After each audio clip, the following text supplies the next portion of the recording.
holding you near me. I love you.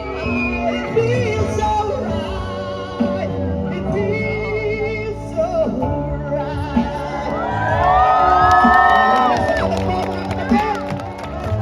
Ako po ay natutuwa, ngunit wala po kinangkin na kapurihan. Lahat po ng kapurihan ay binabalik ko po sa Ama. Maraming salamat po sa inyo! Say yo-yo! Yo-yo! Attorney Freddy Topacio!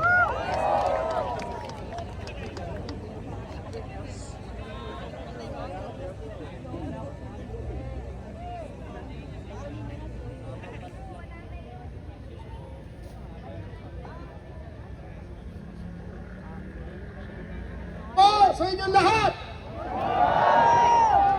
At maraming salamat, Ka Arnel. Alam niyo po, ako po ay naakay dahil kay Ka Arnel sa kanonood ko sa Net 25.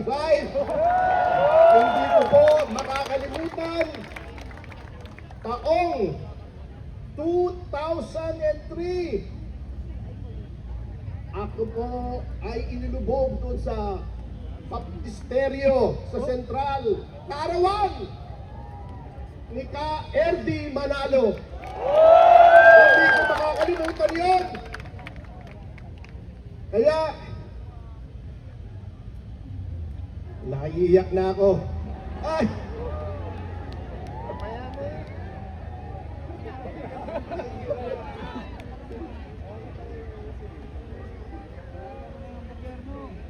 Alam nyo, hindi po ako politiko kaya hindi na po ako magsasalita. At narito na po si Ka Arnel, ang aking tinitingala sa banal na iglesia. Hayaan niyong ako po ay maghandog na lang sa inyo ng isang awit kung inyong mamarapatin.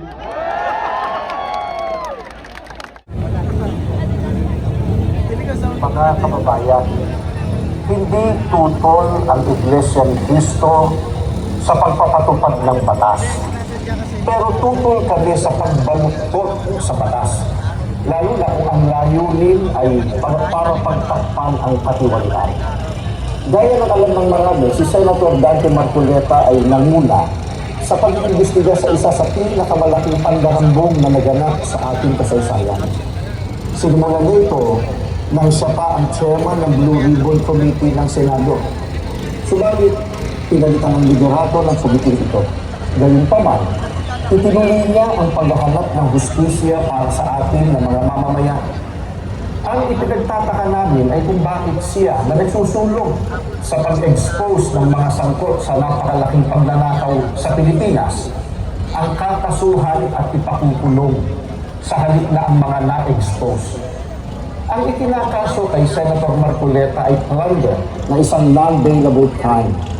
Sa makatuwid, ipakukulong siya at hindi pwedeng magpiyansa hanggang hindi natatapos ang paglilitis sa kanya.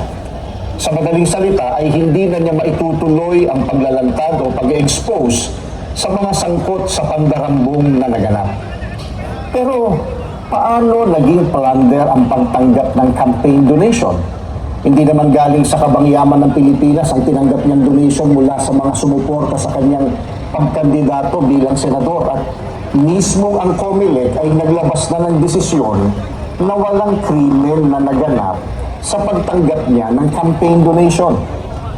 Sinusuportahan ng Iglesia ni Cristo ang itinataguyod ni Senator Marcoleta dahil ito rin ang posisyon namin. Nananawagan kami para sa transparency, accountability, justice, and peace.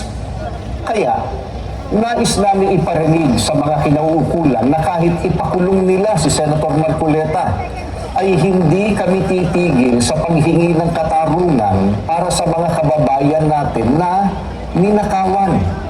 Gusto namin ipaalam sa kanila na isang injustice ang selective justice. At hindi kami mananahimik sa harap nitong napakalaking pagyurak sa katarungan na hinihingi ng ating mga kababayan. Yan po ang statement ng Iglesia ni Cristo. Ngayon naman, pakinggan po natin ang talumpati tungkol pa rin sa isyong ito mula sa isang ministro ng Iglesia ni Cristo, kapatid na Romel Topacio.